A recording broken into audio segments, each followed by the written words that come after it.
Es algo que, aunque te guste o no, aunque seas procapitalismo o anticapitalista, las marcas nos afectan. Y saber cómo funcionan, tanto para admirarlas como para saber cómo defenderte de ellas, siempre es interesante.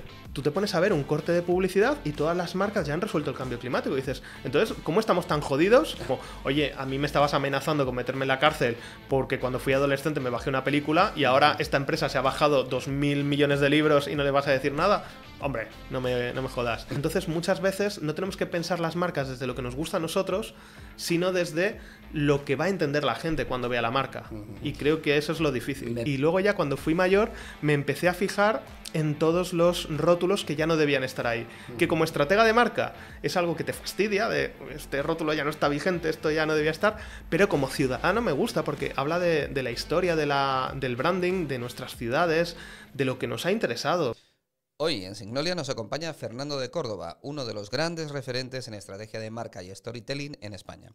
Además, es un enamorado de la presencia de marca en la calle, es decir, de la rotulación, y por eso se define como un arqueólogo brandero, alguien que descubre las historias que guardan las marcas para darles coherencia y conectar con las personas.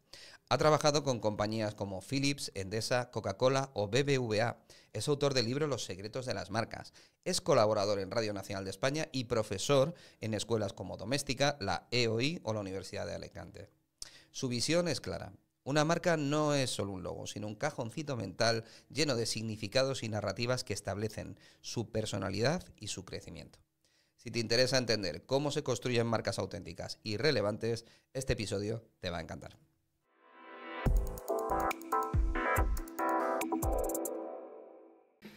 Hola, bienvenidos a Signolia, el podcast de rotulación en castellano. Hoy tenemos con nosotros a Fernando de Córdoba. Ahora cuento la historia de por qué conozco a Fernando, pero es un enorme especialista en branding, en marca.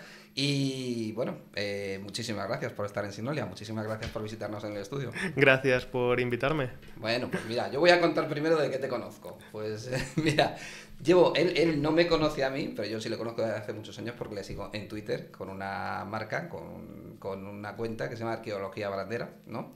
A través de Twitter yo he podido ver la cantidad de marcas que él ha estado siguiendo en la calle. Él es el especialista en marca y cómo se ha fijado en cada una de las implantaciones de marca que ha visto en la calle, incluso cosas que son de hace muchísimos años, ¿no? O sea, marcas que se han quedado en la calle. Y a mí me encantaba la cuenta, porque yo veía marcas que habían desaparecido completamente del imaginario colectivo y de repente veías que todavía estaba puesta en una alcantarilla o en una cabina de teléfonos o en un mural que había en la pared y dije, qué cuenta tan curiosa. Y de ahí empecé a tirar del hilo y bueno, me encontré con un especialista de marca, un especialista en branding sobresaliente. Así que cuéntanos quién eres, a qué te dedicas exactamente para que te conozca nuestra audiencia. Bueno, pues yo soy Fernando de Córdoba, en redes sociales soy Gamusino y soy pues estratega de marca y básicamente pues hago tres cosas. Por un lado, todos los trabajos de estrategia de marca para clientes, pues estoy trabajando para grandes empresas, para empresas pequeñas, un poco pues todo tipo de trabajos desde definición de marca, narrativa, por ejemplo ahora hemos hecho un manual de identidad verbal, toda la parte visual no la hago yo, pero también participo en el proyecto, entonces todo lo que tiene que ver con estrategia de marca por un lado. Luego también hago formación, voy a dirigir el programa de dirección de marca y cultura en el Instituto Tramontana junto a Gabriel Alendo. Doy clase en K-School, Universidad de Alicante, en CEU San Pablo. Y luego, por otro lado, toda la parte de divulgación, en la que estoy en redes sociales, en Radio Nacional. He escrito un libro llamado Los secretos de las marcas. Y a mí me gusta pues un poco combinar las tres cosas, ¿no? Estrategia, formación y divulgación. Porque creo que las marcas es un mundo tan interesante y tan cotidiano para todos que lo tenemos cerca. Es que es algo que, aunque te guste o no, aunque seas procapitalismo o anticapitalista, las marcas nos afectan. Y saber cómo funcionan, tanto para admirarlas como para saber cómo defenderte de ellas, siempre es interesante. Sí, además, bueno, nosotros estás aquí porque nosotros trabajamos con las marcas en el punto de venta y además ese punto que tienes tú de haberte estado fijando en la calle, en cómo interactúan en el medio natural de la marca del punto de venta, que es el último punto de contacto con el cliente, con el público, pues me llamó muchísimo la atención. O sea, tú también tienes una mirada como muy de estar abierto a ver cómo se están implantando las marcas y cómo evolucionan, sobre todo. Ese concepto de arqueología me encanta también. Sí, a mí las marcas marcas, una cosa que me gusta mucho y me hizo mucha ilusión que me invitarais de una empresa que fabricáis y creáis y diseñáis los rótulos, es que creáis la marca, porque muchas veces cuando participamos en un proceso de diseño, pues al final tú lo ves en tu ordenador, en un vectorial, o como mucho lo imprimes, pero cuando la ves en un corpóreo, cuando la ves en un rótulo, cuando la ves en un luminoso, es cuando de verdad la marca es como que cobra vida. Y yo creo que precisamente a los que somos digitales nos gusta mucho lo analógico. Es como, te hace mucha ilusión cuando publicas en una revista de papel, te hace mucha ilusión cuando vas a un medio analógico, porque es como que has roto la barrera de lo virtual. Y los rótulos, algunos de mis mejores recuerdos de branding están con los rótulos, porque al final es lo que te fijas cuando eres pequeño. Uno de mis primeros recuerdos de marca fue cuando yo todos los días iba a un colegio un poquito lejano a mi casa y mi padre nos tenía que llevar a mi hermana y a mí en coche. Entonces todos los días pasábamos por las mismas calles y al final, si eres un niño, especialmente como yo, que te vas fijando en todo, pues al final te vas aprendiendo los rótulos de las calles. Además, yo aprendí a leer muy, muy pronto y los rótulos que veía. Y yo recuerdo uno que me llamaba mucho la atención, que todavía lo recuerdo, y está en la calle Carlina de Madrid, que ponía correos y telégrafos, caja postal de ahorros. Y yo todos los días me gustaba leerlo porque contenía un montón de palabras que yo no sabía lo que significaban, como correos, telégrafos, caja postal, ahorros. Solo conocía las conjunciones. Eran pues las típicas letras pegadas sobre un muro de ladrillo. Y un día llegué y habían quitado lo de caja postal de ahorros y estaban instalando un rótulo de Argentaria. Y a mí eso, o sea, me voló la cabeza. Un rótulo que además pasé por la mañana y dije, se han cargado el rótulo que me gusta y encima han puesto un rótulo arrugado. Porque era de estos que van tensados. De frente flexible. Entonces, claro, yo por la mañana me indigné. Yo pensaba que era un papel arrugado como estos que pones con cola. Pared, sí. Y me enfadé muchísimo. Y por la tarde pasamos y estaba tensado, estaba iluminado. Y yo dije, madre mía, qué maravilla. Y me enamoré de esa marca, de Argentaria, que ya ves tú, que además duró 4 años. Porque, bueno, del 93 al 2000, 7 años. Pero yo recuerdo que me flipó Argentaria. Entonces, cuando salía un anuncio de Argentaria en el periódico, yo recortaba el logo y lo ponía en una caja de zapatos y me hacía mi sucursal de Argentaria en una cajita de zapatos.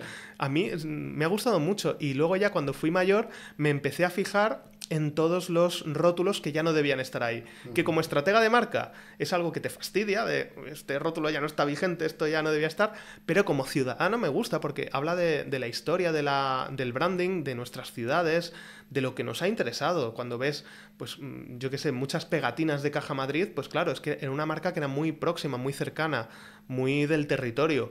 Y son cosas que hemos perdido y que también hablan un poco incluso de la categoría de los sitios, porque hay veces que ahora es una tienda cutrecilla de barrio, pero en su momento fue un sitio elegante y siguen teniendo ahí restos de los rótulos de aquella época. Entonces me gusta mucho ver todo eso. Cuando el Santander cambió de logo y retiraron los rótulos y debajo aparecía Banco Hispanoamericano. Total. Sí, sí. Esas cosas, no sé, es como un momento muy especial, que es como soy un privilegiado de poder verlo y encima de poder tener una cámara en el bolsillo y poder sacarle una foto. Pues fíjate, ahora es que has dicho tantas cosas en poco tiempo. No, pero es que me encanta porque, mira, por un lado, hablando del tema de Argentaria y luego del tema de conservación de rótulos. El tema de Argentaria fue un cambio de imagen especialmente difícil porque entonces todavía no estaba vigente la impresión digital con un tipo de tintas que pudiera aguantar al exterior.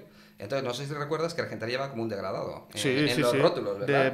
De amarillo a blanco. Eso es. Bueno, de amarillo a amarillo, claro. Que te llamaría la atención y luego ya iba la marca en azul. Y el cubito en relieve. Efectivamente. Ese rótulo tenía varias cosas para hacer complicadas. Primero, era frente flexible porque como las agencias, los bancos eran tan grandes, no se quería que tuviera uniones y entonces se tuvo que recurrir al frente flexible.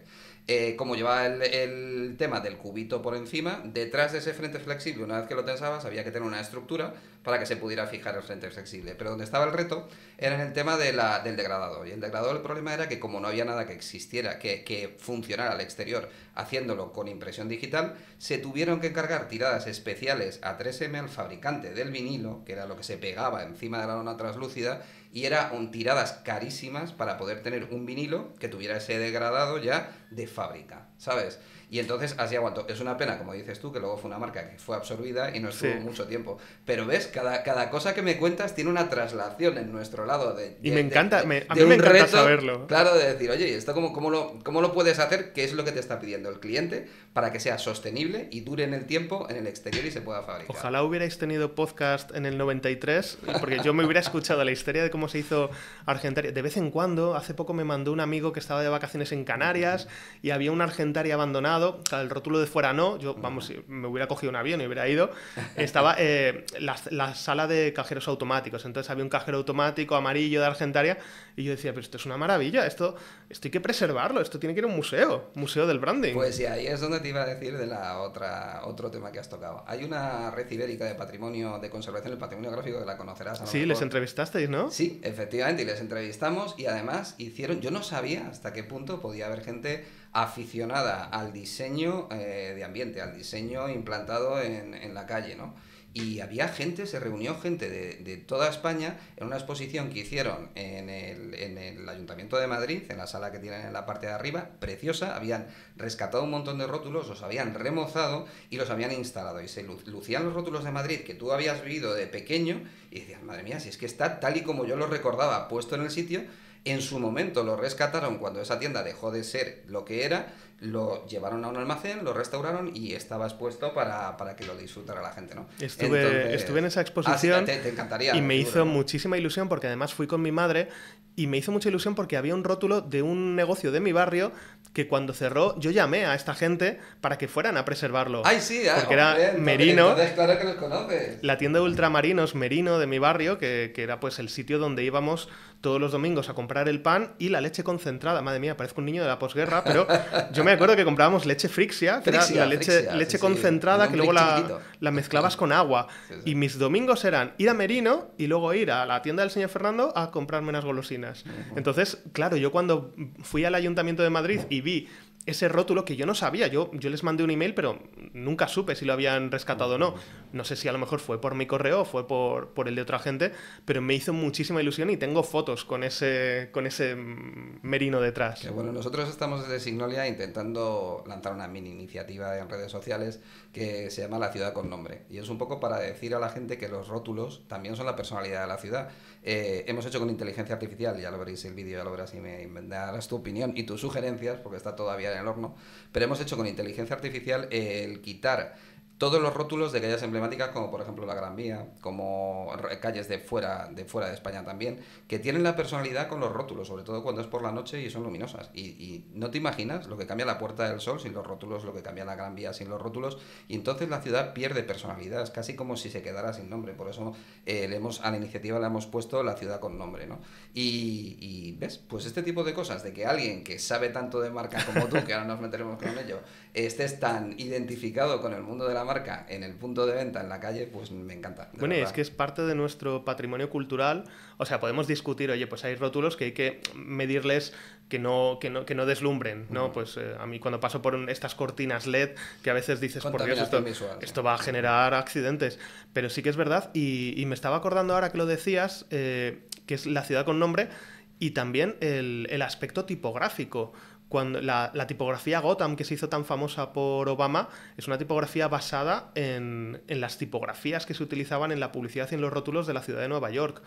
Entonces, es una tipografía que es muy, muy, muy castiza precisamente por eso. Y ahora hay una red de factorías tipográficas madrileñas, creo que se llama, manufacturas tipográficas madrileñas. Hemos tenido aquí son unos genios, y bueno, y lo que hizo Nacho Padilla en su momento en el Ayuntamiento de Madrid de liberar la tipografía chulapa que habían diseñado y tal, y estas que han hecho esta gente, es que eso es historia, y creo que muchas veces puede haber... se habla mucho de, no, porque los rótulos nos hacen a todos iguales.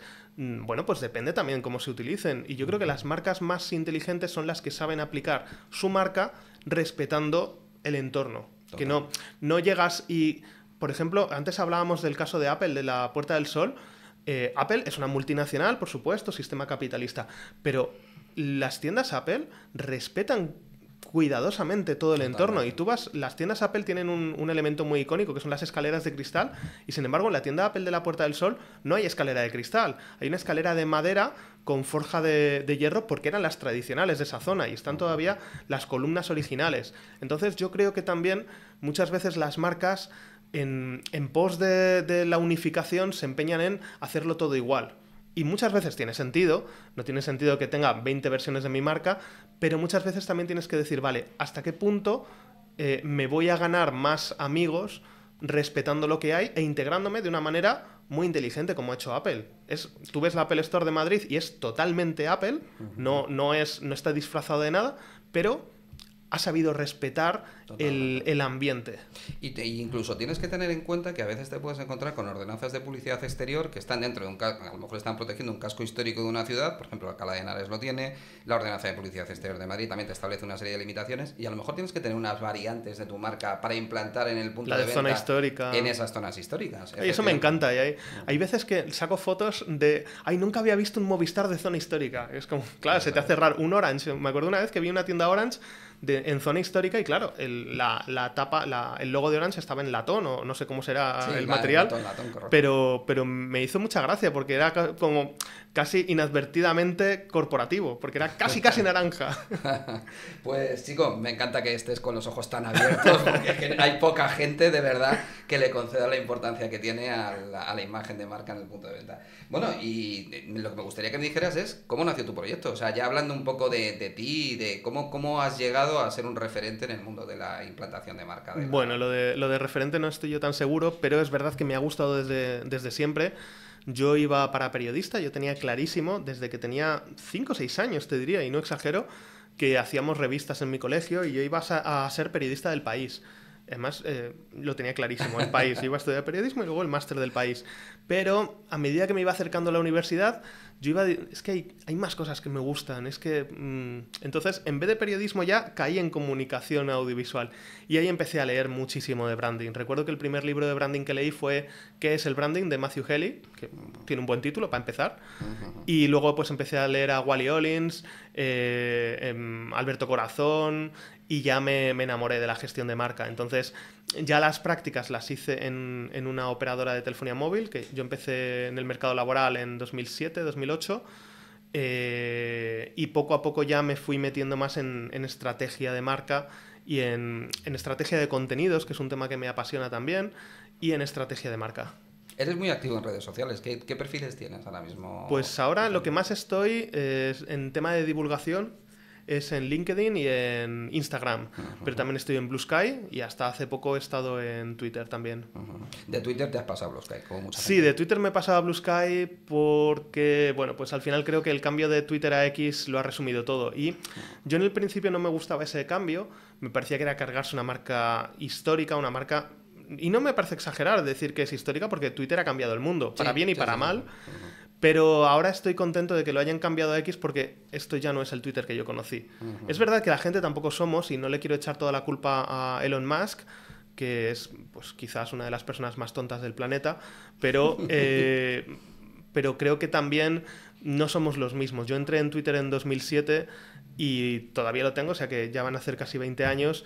Es la crónica de mis 20 y pico, 30 y picos, pero ya no tenemos la misma ingenuidad, las mismas ganas. Yo decía, yo cuando tuiteo lo que quiero es despertarle interés o alegrarle el día o darle a conocer algo nuevo a la gente. Y noto que las redes sociales han girado un poco a voy a intentar demostrarte por qué estás equivocado o voy a intentar hacer activismo para lo mío. Yo soy activista de lo mío, por supuesto, pero no desde un punto de vista agresivo o desde un punto de vista de querer acabar contigo. Yo lo que quiero es convencerte, no quiero... Entonces me han empezado a dar un poco más de pereza. Y en Instagram, pues al final es más audiovisual, es más divertido. Todavía tiene esa parte un poco naif que a mí me gustaba de las redes sociales. Y en Blue Sky noto que todavía está ese ambiente. Has abierto un tema que es interesante, que es interesante y preocupante, que es la polarización, yo creo en general. La polarización también afecta a las marcas. Yo creo que de alguna manera también, bueno, estamos inmersos en un proceso social bastante sorprendente de división de opiniones.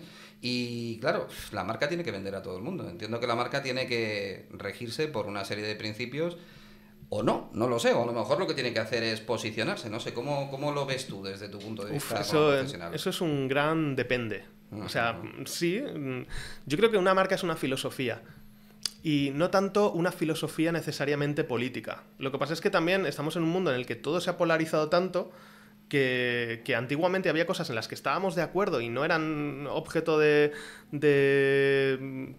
debate, y hoy en día vuelven a serlo. Y es como, hemos dado un paso atrás en este sentido. Antiguamente, que una marca dijera que apoyaba el colectivo LGTBI no era polarizador. Y hoy en día parece que va a volver a serlo. Y es una cosa que me da un poco de pena porque era como, bueno, habíamos llegado a un acuerdo con esto. Yo entiendo que una marca no se meta en política cuando hablamos de política partidista. Es verdad, todo es política, que vayas al cole andando en coche, en moto, en bici, ya es política, que consumas más o menos carne es política, todo es política, pero creo que las marcas lo que tienen es que traerte una manera de ver el mundo e intentar que la compartas. Y no hace falta que sea una manera de ver el mundo, que creo que también en muchos casos nos hemos pasado con la era del propósito, nos hemos pasado de grandilocuentes. Yo creo que está muy bien que una marca tenga propósito y, por supuesto, está muy bien que quieras mejorar el mundo a tu manera, pero creo que a veces ha habido un poco de flipe con el propósito en el sentido de que había un cómic de Marketunist, que es un autor de cómics que habla mucho de marketing y tal, en el que le preguntaban, estaban en una tienda y decía, ¿qué cereales quieres? ¿Los que luchan contra la injusticia racial? ¿Los que integran a las mujeres? ¿Los que apoyan a comunidades desfavorecidas? Y uno decía, los de chocolate. Entonces, muchas veces a lo que voy es que me parece, son tres causas que yo apoyo, pero me parece que también es un poco frivolizar con ellas, decir que estos cereales están luchando contra la injusticia racial. Pues a lo mejor puedes hacerlo de otra manera o puedes hacerlo con credibilidad, no simplemente diciéndolo. Ben & Jerry's, por ejemplo, han tenido iniciativas muy chulas. En Ben & Jerry's en Australia, por ejemplo, cuando se estaba debatiendo la ley del matrimonio igualitario, lo que hicieron fue una cosa que a mí me hace mucha gracia y me parece muy tierna, que es en nuestras tiendas, hasta que dos personas del mismo sexo no se puedan casar en Australia, en nuestras tiendas no vas a poder pedirte 2 bolas del mismo sabor de helado. Qué bueno. Porque si no, si dos personas del mismo sexo no se pueden casar, tú tampoco puedes tomarte 2 bolas de vainilla. Y me pareció muy bonito. Y además, simpático, además. Era simpático y era una manera, no le jodes la vida a nadie, pero una manera de decir, oye, mira lo que está pasando, oye, mira qué absurdo es que no se puede hacer esto, pues mira qué absurdo esto. E hicieron también pues recogidas de firmas en las tiendas. Eso es un activismo que me parece positivo. Otras veces, sobre todo con el greenwashing y todo esto, creo que tú te pones a ver un corte de publicidad y todas las marcas ya han resuelto el cambio climático. Y dices, entonces, ¿cómo estamos tan jodidos si todo me sale... todo el mundo está trabajando en ello, ¿no? Claro, todo el mundo... No, es que ya lo han resuelto. Ya son neutros en carbono. Ya es que, vamos, bebes un vaso de gasolina y te salen raíces. Entonces, creo que muchas veces es una cuestión también de... tienes que saber dónde meterte. Porque no pasa nada porque no tengas capacidad de arreglar eso. ¿Tenemos que comer más sanos? Sí, pero no pasa nada porque exista el chocolate.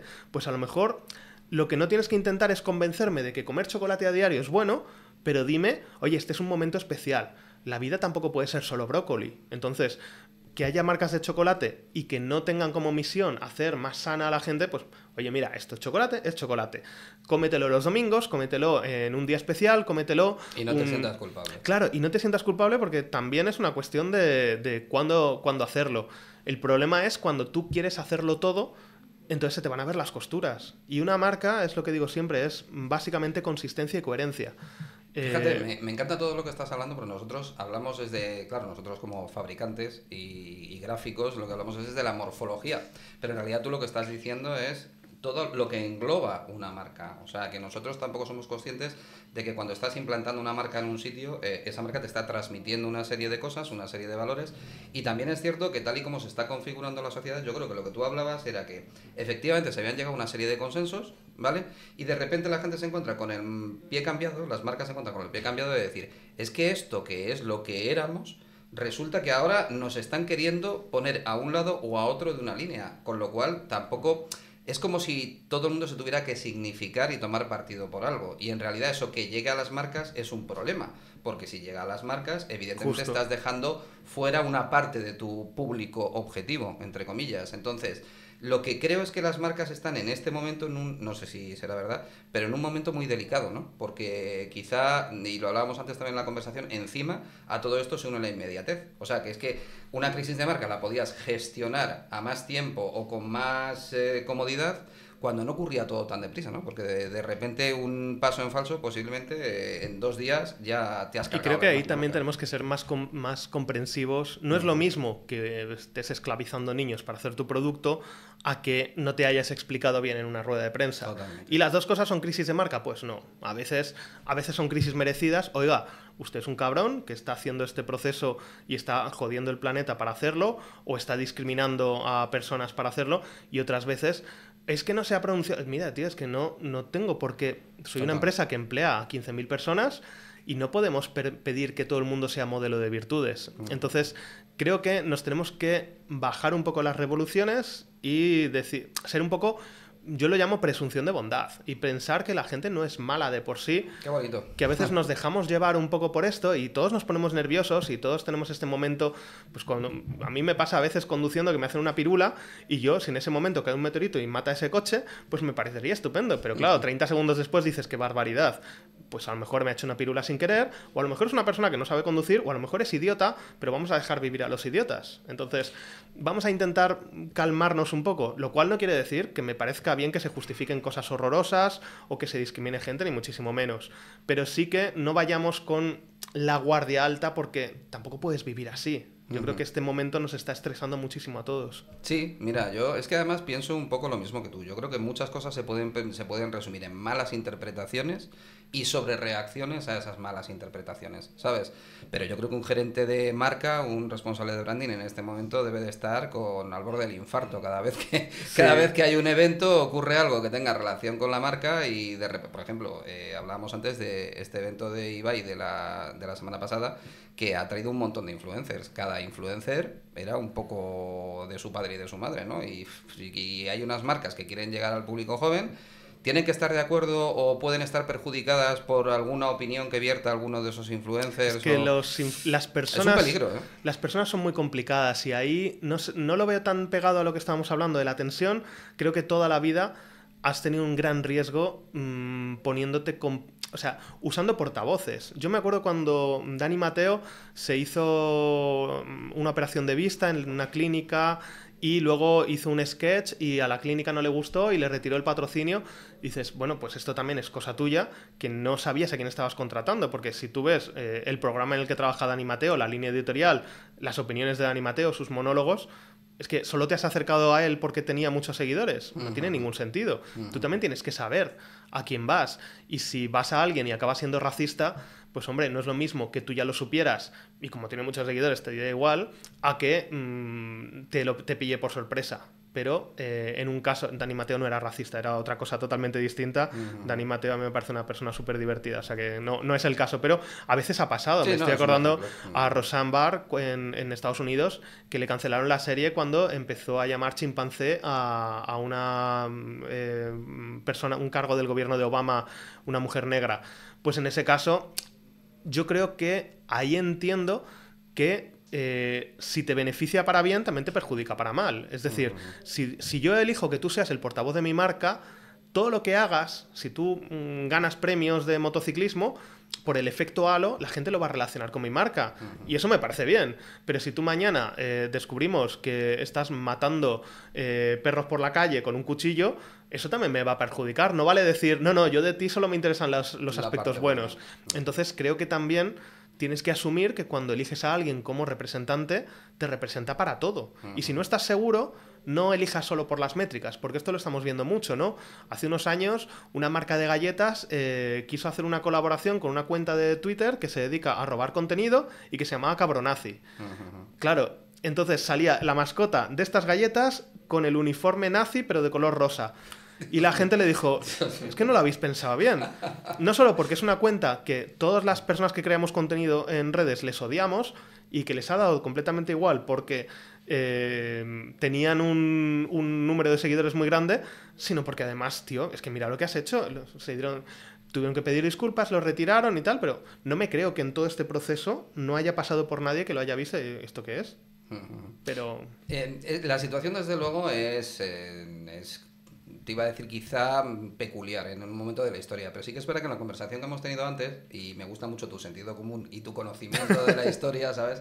Me has dicho, bueno, ojo, que hay determinadas cosas, por ejemplo, cuando yo te he hablado del tema de este Ibai, me has dicho, ha habido eventos en la historia en la que ya, y desde los años 50, que te invito a que lo comentes, porque la verdad es que sí es verdad que yo no había caído, pero es así que han utilizado las marcas a celebridades y que había momentos en los que las marcas tenían más cancha en las televisiones para hacer algo similar a lo que es hoy YouTube o a lo que son las redes sociales y a lo que son los eventos con influencers, ¿no? Bueno, y yo no había, y yo es verdad, no había caído en eso. Me has comentado un par de casos interesantes. De Ibai, una cosa que me llama mucho la atención de Ibai es que la marca boxeo, que para gente de mi generación era una cosa rancia, antigua y tal, la ha vuelto a poner de moda. A mí, que haya gente más joven que yo viendo boxeo, es como si se ponen a ver los toros. Me parece una cosa rarísima, no sé, pero bueno.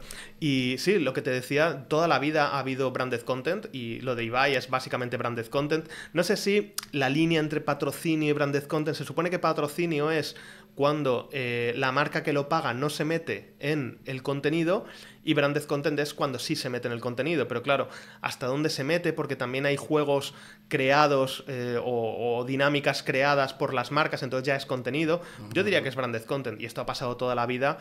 En España lo hemos visto desde que se creó la televisión en España, año 56. En el año 57 ya había programas como La Hora Philips o Aeropuerto Telefunken, que eran programas que era básicamente branded content. Un programa pagado con dinero de Philips o de Telefunken, en el que se traía a humoristas, cantantes famosos, internacionales.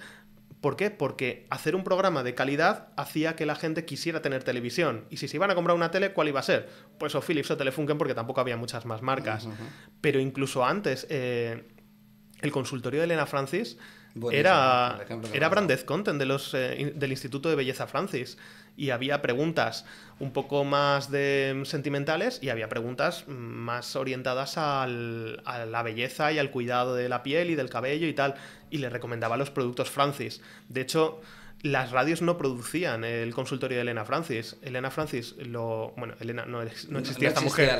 La empresa Francis producía el programa y alquilaba franjas de media hora, de una hora, en Radio Intercontinental o en Radio Popular, lo que es ahora la COPE, y se lo mandaba como si fuera un anuncio. Emitidme esto el sábado a las 7 de la tarde.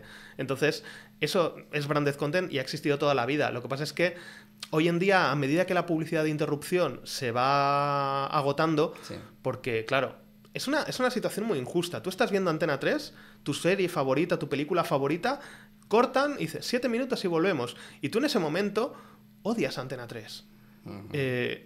Claro, y es una situación muy injusta porque lo lógico, lo racional sería que tú, en ese momento, tú dijeras, qué bien que Antena 3 tiene anunciantes que le permiten adquirir esta película que a mí me gusta tanto. Pero no, tú en ese momento lo que quieres es quemar San Sebastián de los Reyes. Entonces, estamos en una situación muy absurda de quien paga la fiesta es el malo. O sea, odiamos al anunciante, que es el que está haciendo que podamos disfrutar de esto. Y los anunciantes han dicho, oye, pues podemos hacer branded content como llevamos haciendo toda la vida, como Elena Francis, los tebeos de Bruguera, muchas veces Quinito, el personaje de Quina Santa Catalina, cuando se puso de moda chuzar a los niños, Pepsi Man... que era bebida y era golosina. Sí, y 12% de alcohol. O Pepsi Man, que era una tira cómica de Pepsi. Eso es branded content. Cuando compras y además nativo, cuando compras una revista de cómics, ¿qué quieres ver? Tebeos.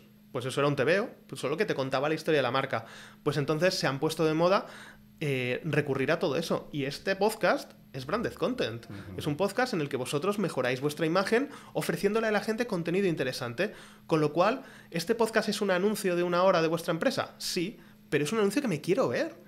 Es un anuncio, es como el anuncio de loterías, que acaba siendo cada año una de las cosas más buscadas en YouTube. ¿Es un anuncio? Sí, pero es que también es un cortometraje que me emociona, que me parece bonito. Entonces, es contenido. La gente, de hecho, lo espera. Claro. Cada año espera ese anuncio. Y me acuerdo, el anuncio de Freixenet, puedes decir hasta qué punto el anuncio de Freixenet es una interrupción, cuando yo recuerdo que en la tabla de programación del periódico salía anunciado a qué hora se iba a emitir y la gente esperaba para verlo, para ver qué estrellas lo anunciaban este año. Entonces, estamos creando una publicidad que no tiene nada de malo que sea publicidad. Vamos a quitarnos los complejos, porque publicidad puede ser interesante y puede ser útil. Entonces estamos creando una publicidad que la gente quiere ver. la Lego película. Es un anuncio de Lego de 2 horas y recaudó, no sé si fueron $600 millones. La gente pagó por ir a ver un anuncio de Lego. ¿Por qué? Porque estaba muy bien hecho. La película de Barbie, no sé cuántísimo ha recaudado. Es una de las películas más taquilleras de su año. Entonces, se puede hacer contenido de marca que la gente quiera pagar por ver, o que vea gratis, o que busque, o que incluso llegue a pagar por ver. Pero hay que hacerlo muy bien, ¿eh? O sea, te quiero decir es que la gente no es tonta. Claro, efectivamente. Es que además estamos en una generación que era lo que también lo hablábamos antes.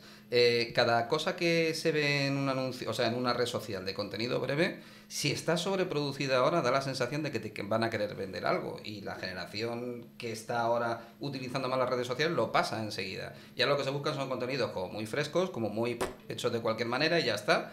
Y tú me decías que esto es un poco una reacción también a lo que había antes, ¿no? Sí, yo creo que es un péndulo. Sí. Toda la vida ha pasado que lo que nos llama la atención es lo diferente. En los 90, a principios de los 90, Coca-Cola en Estados Unidos lanzó una marca que se llamaba OK Soda, que era un sabor así como un poco diferente, que no tenía nada que ver con Coca-Cola. De hecho, solo podías ver que era de Coca-Cola si veías la letra pequeña. Y los anuncios de OK Soda empezaban diciendo: esto es un anuncio de OK Soda.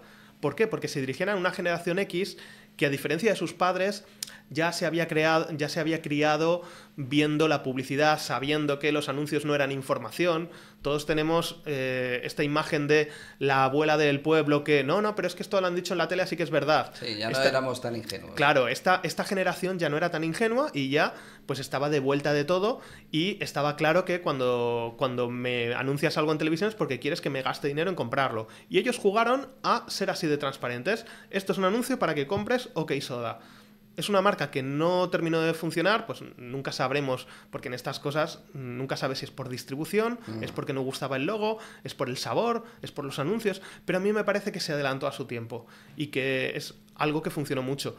En los 90 yo recuerdo que cuando poníamos los canales locales y veías al tío de la colchonería de tu barrio hacer un anuncio, decías: joder, qué cutre, por Dios. Sí, sí. Hoy en día a lo mejor ese anuncio te quedarías a verlo y uno superproducido no. O te pongo el ejemplo del caldo Aneto. El caldo Aneto, que no se me ofenda Aneto, por favor. El caldo Aneto, tú ves el brick de Aneto y es feo. Sí, es feo, y básico, sí. ellos saben que es feo. Y Aneto tiene dinero para aburrir. Aneto es una empresa enorme, forma parte de un gran grupo alimentario, tienen dinero para tener diseñadores gráficos. Pero ¿qué es lo que sucede? Que cuando tú ves un caldo de gallina blanca o un caldo de tal, tú ves ese pollo de estudio, que ha habido un home economist perfectamente colocando las patatas a su alrededor, dándole con el brillito, haciéndole una mesa de madera. Ha habido 20 focus group para saber si las verduras tienen que estar a la izquierda o a la derecha del pollo.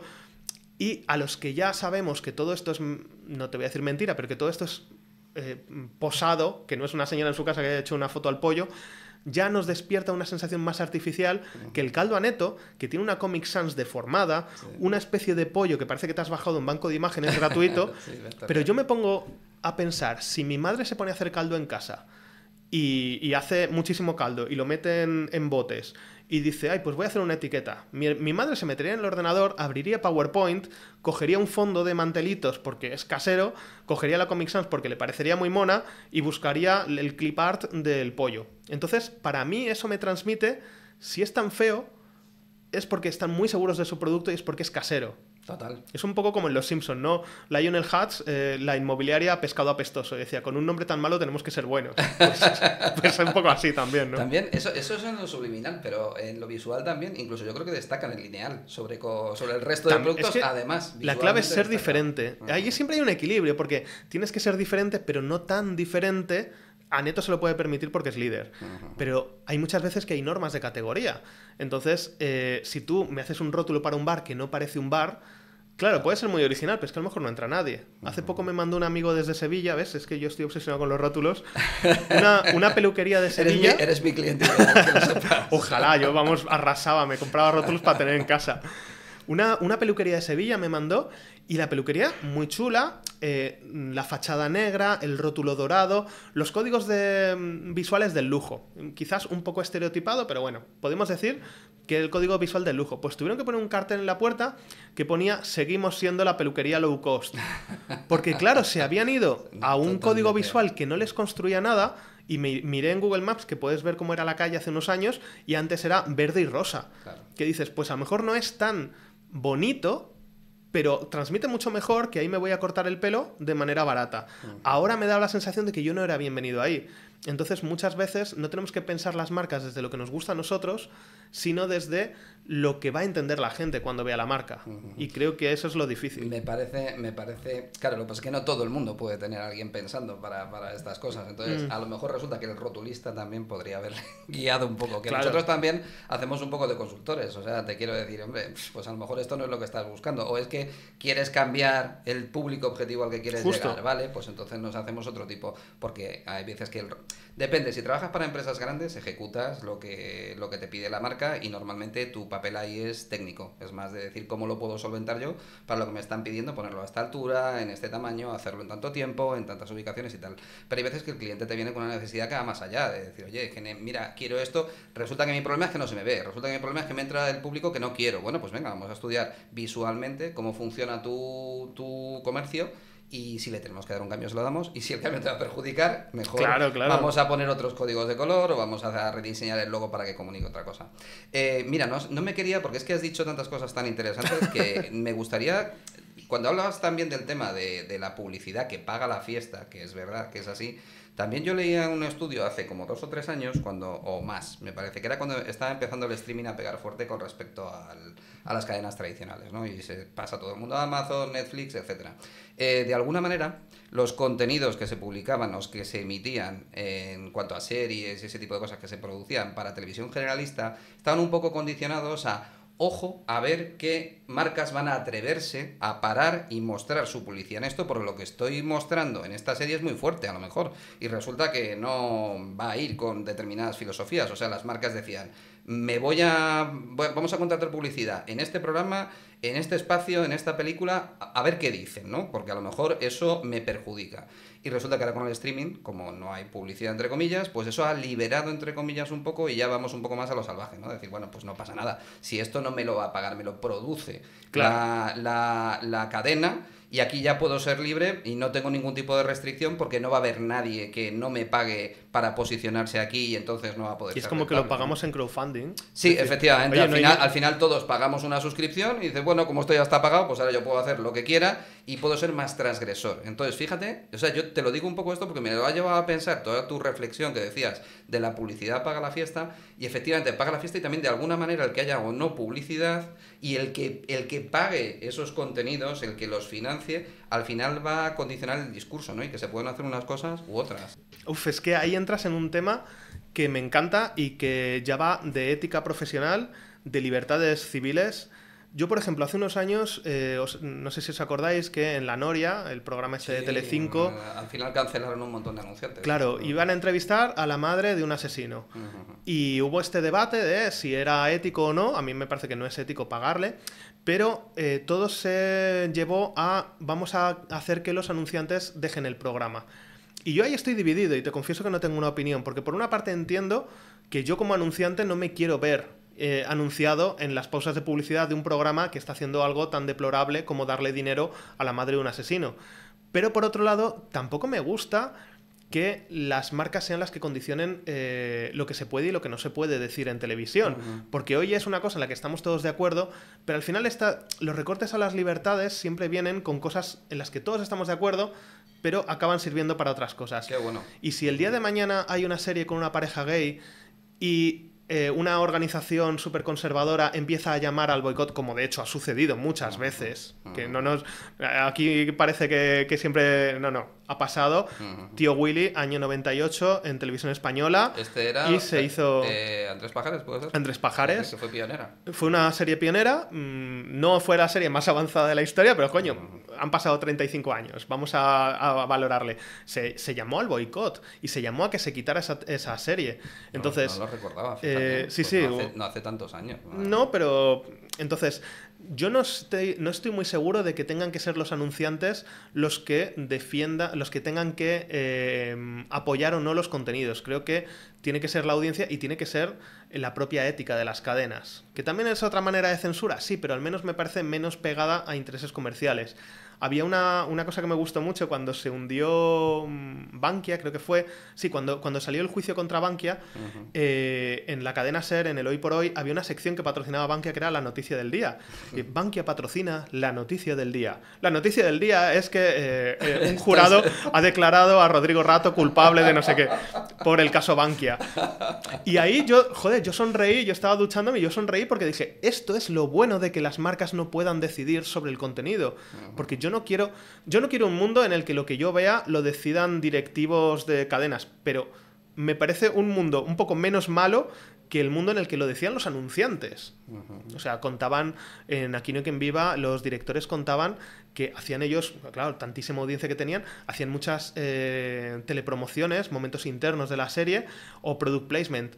Y había una cadena de supermercados que no quería salir con los gays ni con las viejas, porque no eran su target. Pero luego esa misma cadena de supermercados, en 7 vidas, salía con el personaje del frutero, que era machista, racista, homófobo, y no tenía ningún problema. Me parece alucinante que marques la línea, no. I draw my line en homosexuales y personas mayores. No sé, joder. Y tú que en esta situación tan de definirse, de estar de inmediatez, ¿qué valores crees que tiene que tener una marca para mantener su coherencia y sobrevivir? O sea, digamos una marca... Y es verdad que estamos hablando a lo mejor, fíjate, a lo mejor esto es un ejercicio muy a futuro y es imposible, pero recuerdo la película de Blade Runner, todas las principales marcas que había en la ciudad, en esa ciudad distópica, que hay tanto rótulo, que hay tanto... ¿Ves? Yo me fijo mucho también en las películas, en cómo está reflejada la publicidad, ¿no? Se veían cosas como, pues marcas como TDK, marcas que eran líderes entonces y que ahora han desaparecido un poco por evolución tecnológica, ¿de acuerdo?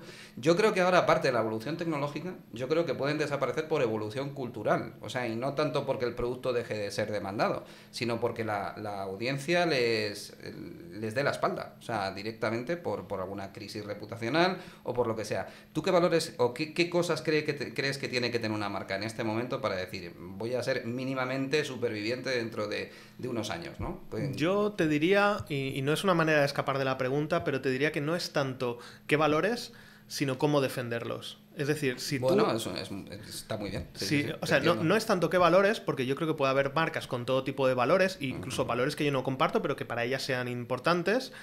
No hay un posicionamiento mejor que otro. O sea, si tú y yo montamos un restaurante, hay muchas opciones para montar un restaurante. Podemos montar un restaurante asequible, un restaurante en el que todo el mundo pueda permitirse, que todas las familias, incluso las más pobres, puedan decir, mamá hoy no cocina. Y lo digo desde un punto de vista de que las madres suelen ser las que más cocinan de casa. Es decir, mira, aunque no llegues a fin de mes, date este pequeño lujo y vamos a reivindicar que podemos hacer un restaurante para todo tipo de economías y vamos a democratizarlo. Ese es un posicionamiento y son unos valores. Pero también podemos decir, no, mira, vamos a hacer el mejor restaurante de la ciudad. Vamos a enseñarle a la gente que una experiencia gastronómica te puede cambiar la vida. Vamos a hacer un restaurante donde llegues y te olvides de tu vida porque hay un espacio súper cuidado, hay unos alimentos traídos de los mejores sitios y tal. Es igual de legítimo, los dos. Son valores completamente diferentes. Yo lo que te pido es que seas consistente con ellos. Que si me vas a hacer un restaurante súper asequible, no me vengas luego con precios ocultos. ¡Ay, pues el pan eran 2 euros! ¡Ay, pues el menú del día hoy no vale! ¡Ay, pues es que si quieres leche de soja en el café, cuesta el doble! Y en el otro, que no me... Oye, que este helado súper glamuroso es un frigopié. Pues hombre, yo creo que sobre todo tienes que ser consistente con tus valores. Y luego, por supuesto, hay temas de conectar con la gente y de, oye, ¿cuánto mercado hay para uno y cuánto mercado hay para otro? O para uno intermedio, o para un restaurante peruano de cocina fusión portuguesa. Pues esto ya es una cuestión más de mercado y de estrategia de negocio. Pero una vez que defines tu marca, y ya te digo, no, los valores no te hacen que sea la marca mejor o peor, lo que tienes que ser es consistente con ellos y, pues, tomar decisiones. Entonces, si el día de mañana un proveedor me sube el precio y yo estoy en el restaurante que estoy defendiendo que todo el mundo tiene que poder venir y un menú del día 5 euros porque tal, pues a lo mejor tengo que cambiar de proveedor. En el restaurante del otro no. En el restaurante del otro a lo mejor cambio de proveedor si me va a bajar la calidad. Entonces, yo lo que creo es que tenemos que ser consistentes. Y luego también entender que los valores, un mismo valor, cambia de significado a lo largo del tiempo porque la sociedad evoluciona. Ser ecologista en los 80... era que cuando vayas al monte no tires la basura. ser ecologista hoy en día, pues es, oye, ¿de qué está hecho Consumir esto? conscientemente. ¿De dónde viene? Me da igual que sea de cartón reciclado si me lo has traído de Argentina en avión. Hace poco vi un anuncio del Banco de Bilbao en los años 70 que se llamaban el Banco de la Mujer. Era un banco feminista porque en una época en la que las mujeres tenían que pedir permiso a su marido para abrir una cuenta, allí asesoraban a mujeres y te daban el papeleo y te lo facilitaban todo. Claro, tú imagínate hoy un banco que te dijera soy feminista porque no te obligo a traer a tu marido. Pues hombre, solo faltaría, vete a la mierda. Pero en aquel momento era una cosa que hay que valorar y también tenemos que ver las cosas en su contexto. Entonces, si el Banco de Bilbao, BBVA hoy en día, se hubiera quedado en eso, hoy sería un banco súper rancio y más que feminista sería machista.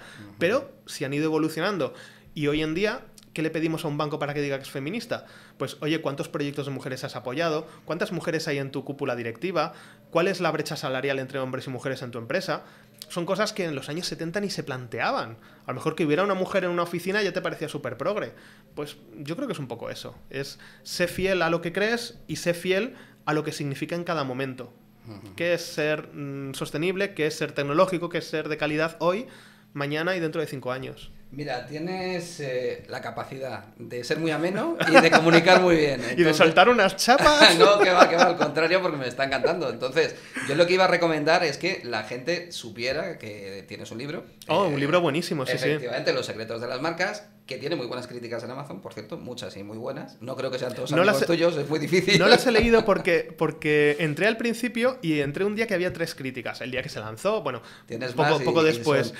Y vi que eran muy buenas y dije, va a llegar un momento, obviamente, que este libro a alguien no le va a gustar y le voy a pasar muy mal. Entonces no he vuelto a entrar. El otro día entré y vi que había cientos de opiniones y como que lo pasé rápido porque entré para darle el enlace a un amigo y no quise mirar porque dije, joder, es que me va a fastidiar el día porque bueno, pues ya 900 buenas y una mala y te fastidia el día la mala. Ya te digo yo que la mayor parte de ellas son buenas. Está además introducida por Pepe Cruz Novillo, también amigo. Prólogo de Pepe Cruz Novillo y epílogo de Oyer Corazón. Pues estoy rodeado de 2 grandes. Efectivamente, y además mando un saludo a Pepe, también amigo de este programa, y estuvo aquí y aprendimos un montón de él. La cuestión es que quiero que hables un poco de ese libro, porque esta forma de explicar tan divertida y tan didáctica sobre el tema de marcas la has trasladado también, por lo visto, al libro, por las críticas que yo veo. ¿Qué querías transmitir en el libro? ¿Cómo lo escribiste? Pues mira, el título del libro lo puso la editorial y yo puse el subtítulo, que es una guía de branding para gente que no sabe qué es el branding. Qué bueno. Porque a mí me interesaba mucho. Mi punto de partida, y ahora estoy preparando mi segundo libro y es el mismo punto de partida, es las marcas son muy cotidianas. Y te parezca bien, te parezca mal, te fijes o no, las marcas nos están condicionando. La imagen que tienes de una persona se basa en las marcas con las que la relacionas. Y a veces es incluso una cosa irracional. Yo tengo un ex que tomaba no sé qué batidos y ahora me joden esos batidos, no los quiero tomar. O al contrario, tengo muy buen recuerdo de él, entonces los consumo. O era de tal partido, de tal equipo, o era... Entonces las marcas están ahí. Entonces yo lo que hago en el libro es enseñarte cómo funcionan, qué poder tienen sobre nosotros y qué curiosidades hay, porque de todo hay historias curiosas. Entonces, ¿por qué Comtesa se pasó a llamar Bieneta? ¿Y por qué ha vuelto a llamarse Comtesa? ¿O quién crea los nombres de las marcas? ¿O por qué hay marcas que cambian de logo cada 5 años y marcas que llevan 150 años sin cambiar de logo? Preguntas que yo me hacía sobre las marcas y que quiero compartir con la gente. Y creo que el libro, he intentado que fuera muy divertido, he puesto un montón de pequeños chistes en las notas al pie, he intentado que fuera un libro, a mí lo que me dice la gente es que se lee muy rápido. Cosa que me lo tomo como un halago, me fastidia porque yo estuve 6 meses para escribirlo casi a jornada completa, es como, cabrón, no te lo termines en 3 días, pero también es verdad que todos tenemos el típico libro ladrillo que te estás leyendo y te cuesta la vida y cada vez que pasas una página es como si hicieras una flexión y me dicen que el mío se lee bastante rápido, así que me lo tomo como un halago. Pues de verdad que siento no haberlo comprado y tenerlo aquí delante, pero vamos a poner el enlace dentro de nuestra web y en el podcast, por supuesto.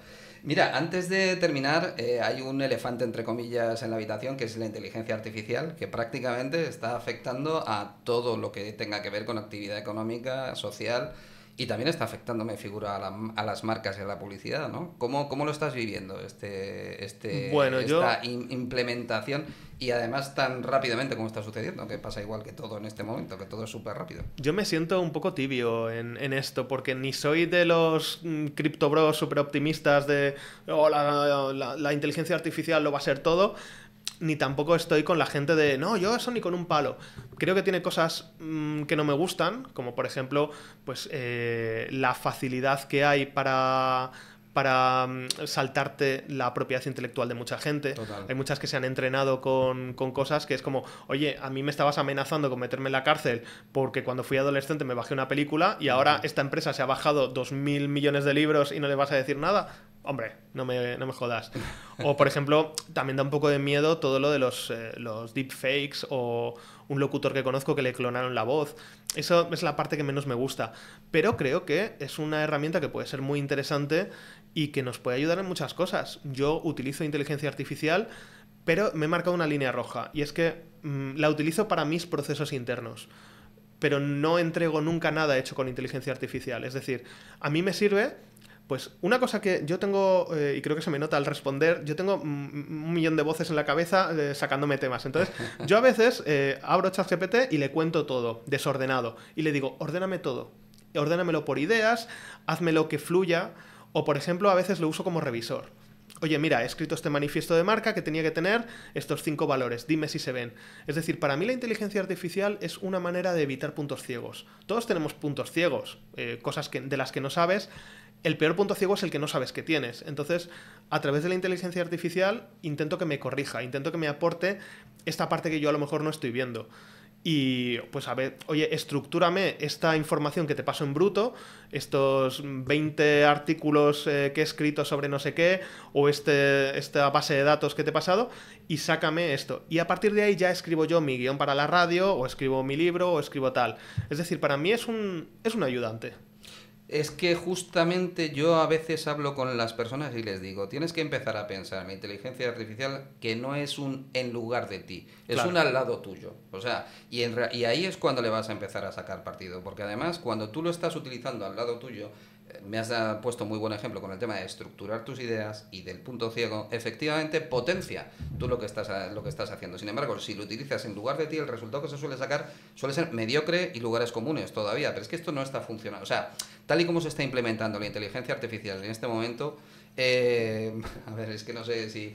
es todo como una mezcolanza de lugares comunes, de cosas... Muy artificial. Muy mediocre. Entonces, a la hora de trabajarla, si tú lo entregas al cliente final así, el cliente lo va a ver. Pero, sin embargo, si tú lo trabajas desde tu punto de vista y dices, ahora me lo voy a trabajar un poquito más, echándole lo que dices tú, pues dame otros puntos de vista, documentame mejor, porque a lo mejor yo no tengo tiempo de ver, y anda, pues resulta que esto yo no lo conocía, voy a revisarlo, voy a implementarlo y ahora lo voy a redactar así. Yo creo que es la forma inteligente que... Vamos, yo estoy encantado, ¿eh? Nosotros ahora mismo es cierto que todas en la oficina, hace un año y pico, todos los monitores, hay 2 monitores en cada puesto, un monitor era de lo que estaba trabajando cada persona, diseño gráfico, presupuesto, lo que sea, y el monitor siguiente tenían el correo electrónico. Ahora no, ahora siempre hay el trabajo habitual que están haciendo en un monitor y una herramienta de inteligencia artificial, sea gráfica, sea generativa de texto, lo que sea, en el otro. Con lo cual, a nosotros nos está ayudando a ser mucho más productivos, pero efectivamente no utilizamos la inteligencia artificial para entregar el resultado final, o si no está supervisado, o si no está muy trillado por nosotros previamente. No, claro, es que al final también tenemos que entender cómo funciona un modelo de lenguaje grande, que es una previsión de qué palabra va a ir después de esta otra. Estadística. Con lo cual, estadísticamente, vas a hacer la media. A mí me sirve la media en cosas en las que no tengo ni idea. Si yo de esto tengo 0 y me das la media, me vale. Y luego creo que también es aprender para qué sirven las cosas. Un debate que tienen... tengo amigos profesores que son optimistas tecnológicos, y un debate que tenían hace años era el uso de la Wikipedia. La Wikipedia no es una fuente primaria. En la Wikipedia no debería haber ningún dato que no tuviera fuente. La Wikipedia es un recopilatorio de fuentes. Entonces yo voy a la Wikipedia y me dice que no sé quién hizo no sé qué, pero me tienes que decir la fuente. Porque, claro, la Wikipedia la puede editar cualquiera. Esa es su principal ventaja, y es una enciclopedia que tiene un índice de acierto superior a la enciclopedia británica, precisamente porque cuando hay un fallo siempre hay un friki que va a solucionarlo, pero también puede haber alguien que vaya a vandalizarla. Entonces, la Wikipedia, su fortaleza es que siempre da las fuentes. Si yo voy y te digo que Frigo se fundó en 1927, es porque te estoy refiriendo a un libro en el que lo cuentan, a una web, a una entrevista con el fundador de Frigo. Entonces tienes que aprender a usarla. Y con ChatGPT y con estas es lo mismo. El otro día leía un profesor en internet que decía, yo a mis alumnos les he pedido que cojan un tema que les apasione y le pidan a ChatGPT que escriba una redacción. Y luego le corrijan esa redacción verificando si les ha mentido o no. Porque así hacía dos cosas de golpe. Primero, les enseñas a tener pensamiento crítico y luego les enseñas que ChatGPT se inventa mogollón de datos. Qué bueno. Que es muy bueno. ChatGPT es muy bueno para te subo una grabación de una reunión, sácame qué dijo cada uno y a qué nos comprometimos a hacer. Pero si tú le preguntas a ChatGPT cuáles son los libros que ha escrito Fernando de Córdoba, a lo mejor se inventa alguno. Total. Entonces, no es tanto para datos como para procesar lenguaje, por lo menos desde mi punto de vista. Pues estamos todos en lo mismo, ¿eh? Porque tal y como la estamos implementando, además estamos sirviendo de conejillo de indias de los fabricantes, de los creadores de los LLMs. Mira, el otro día hace ya mes y pico, no sé si sabes que quitaron una iteración de ChatGPT, la retiraron, porque resulta que la habían hecho tan...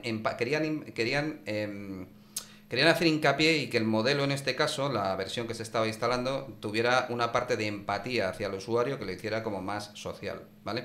Claro, ¿qué pasa? Que cuando tú tienes mucha empatía, también una persona te puede estar diciendo, oye, mira, es que tengo ganas de autolesionarme, de suicidarme, y llegaba el modelo a decirle, pues hombre, pues es que hay determinadas circunstancias en las que esto no está mal. Ahora que lo dices. Hostias, esto no lo ha verificado nadie antes lo tuvo que reportar las personas que lo habían experimentado y entonces lo retiraron y quitaron ese componente. Entonces es verdad que estamos trabajando, o sea, estamos siendo como beta testers de algo que está muy imbricado dentro de nuestro día a día y lo estamos utilizando un poco sin ser conscientes de ello, ¿no?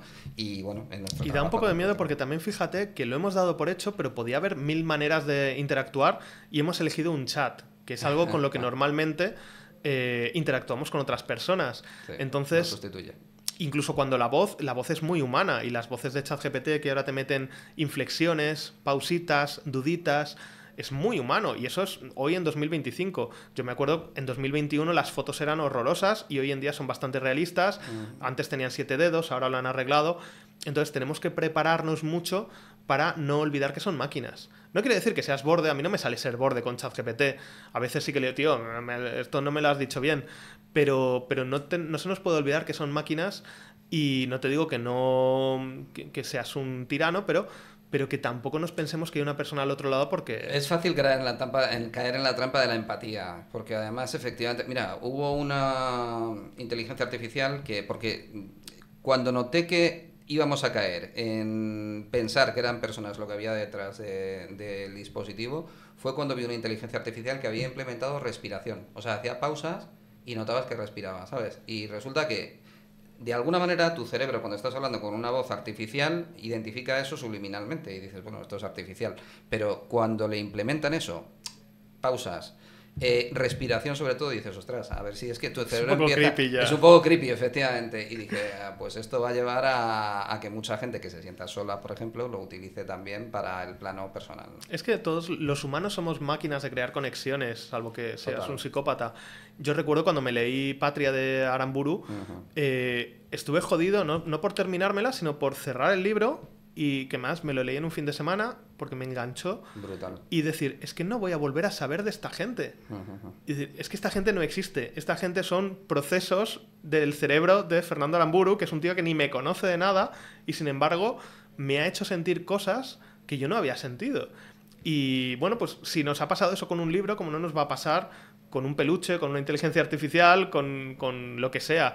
Yo creo que es una cosa que tenemos los humanos y no es propio solo de la inteligencia artificial, sino de un libro que tú crees, incluso de redes sociales. A mí me ha pasado gente por la calle que me ha saludado como si me conociera de toda la vida porque me seguía en redes y yo lo agradezco, la gente es súper maja. Solo he tenido una ocasión que fue un poco incómodo porque como que se cogieron muchas... libertades.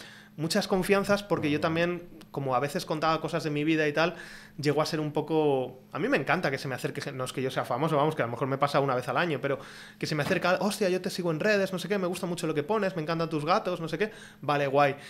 Hubo un momento que ya fue como, hostia, y me dijo, claro, yo también creo que, ay, pues, y tú vives en no sé dónde, ¿no? Porque es que una vez sacaste una foto desde la ventana y triangulé la posición con no sé qué, y yo pensé, madre mía, me tengo que mudar. Entonces, pero las personas somos muy de crear conexiones incluso con gente, como en este caso, que yo no sabía que esta persona existía, o Fernando Aramburu, que yo no sabe que yo existo. Y ha creado una conexión y me ha modelado en cierto modo el cerebro. Y a mí me ha pasado con influencers o con gente de redes sociales. Entonces creo que no es único de las inteligencias artificiales. Es un defecto que tenemos los humanos, que necesitamos vivir en comunidad. Bueno, Fernando, pues chico, de un tema de marca prácticamente y de hablar de rótulos hemos derivado un montón de cosas súper interesantes. De verdad te felicito porque tienes un sentido común y una forma de ir a lo concreto, ir a lo esencial y, hacerlo, y explicar lo simple, que me encanta y seguro que este episodio le va a encantar a todos. Si logran terminárselo, que escribid a Signolia, por favor, y decid, me lo he logrado terminar, porque hace ilusión saber que alguien ha sido capaz de consumirlo entero. Seguro que les encanta. Esto yo creo que incluso vamos a hacer como Jordi Wild, vamos a sacar un monográfico. Hacemos una saga. Fernando, pues muchísimas gracias por estar aquí. Te seguimos en todas las redes sociales, escucharemos tu programa de tu sección de Radio Nacional de España. Vamos a recomendar tu libro, seguro que es igual de ameno que esta conversación. Muchas gracias. Espero verte por aquí alguna otra vez porque ha sido súper interesante. Cuando queráis. Hasta pronto. Gracias.